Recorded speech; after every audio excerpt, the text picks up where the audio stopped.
आता 100 आहे याच्यामध्ये तुम्ही बांधकाम केलेलं नाही काय नाही तर मटेरियल टाकणार तुम्ही आता त्याचं मटेरियल मध्ये फसलं काढणार कोण आहे मटेरियल 100 कुठं बांधकाम आहे का नाही आता दगड तुम्ही टाकेल याच्यामध्ये हा सपोर्ट आहे का तुमच्यासाठी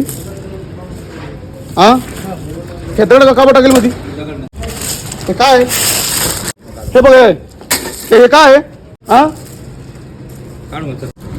कॉन्क्रीट रोडचा नियम आहे खाली 10 mm ची पीसीसी पाहिजे वरती 20 mm ची पीसीसी पाहिजे यांनी फक्त खडी टाकलेले तुम्ही बघू शकता नुसतं पैसे उकळायचं काम कॉन्ट्रॅक्टर नगरसेवक आमदारांची गाडी आहे बहुतेक ती त्यांचं नुसतं पैसे उकळायचं काम चालू आहे तुच्छ दर्जाचं काम चालू आहे हे बघू शकता तुम्ही नुसतं डस्ट मध्ये काम आहे तुम्हाला कळत असं खाली तर मातीच आहे 20 mm ची नुसतं खडी टाकली कॉन्ट्रॅक्टर